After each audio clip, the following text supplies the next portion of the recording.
Hi, Denise Gwen, reading aloud for you from my novel, The Heartbalm Effect, Book 1 in the Medicine Women of Alaska, Chapter 10.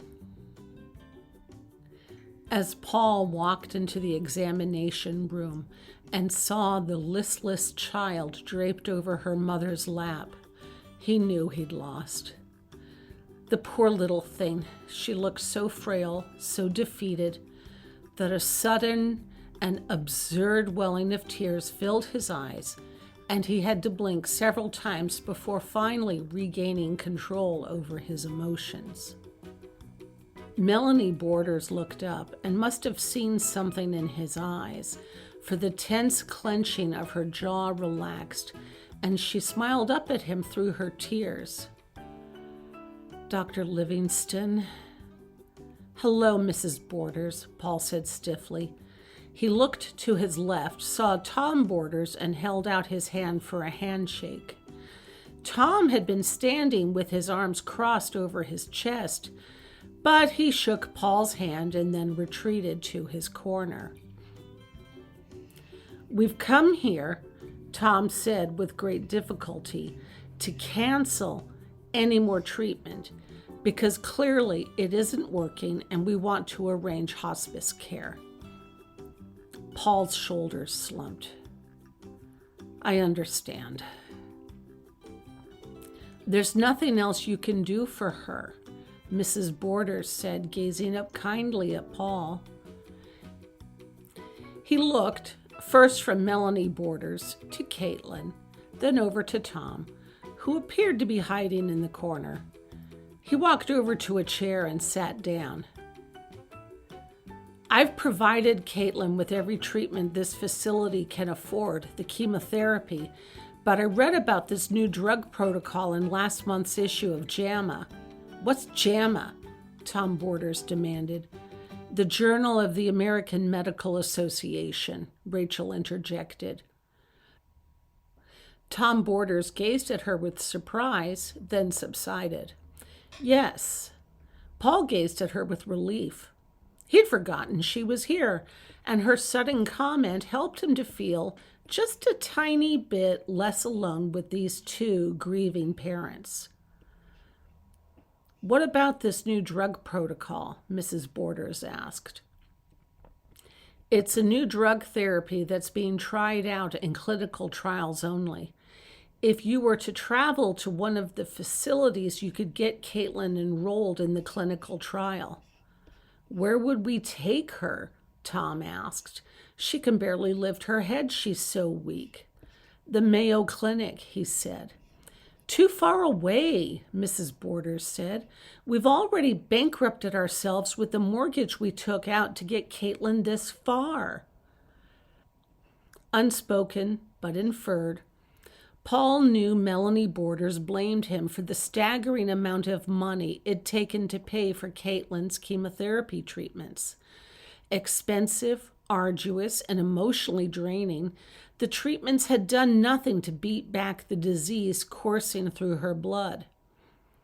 A year ago, when Caitlin first started the chemotherapy, he'd assured her parents it'd defeat the cancer. His clinic didn't have access to the expensive drug therapy that was enjoying so much success at more affluent hospitals. Hospitals, he thought with a weary anger, with so much more money than this scrappy little clinic.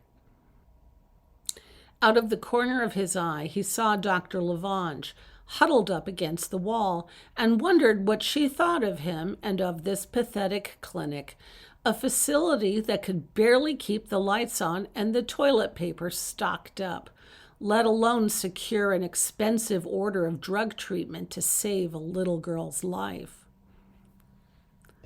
Oh, there were times when all he wanted to do was chuck it all and go to a hospital where all he had to do was order something and voila, it was done.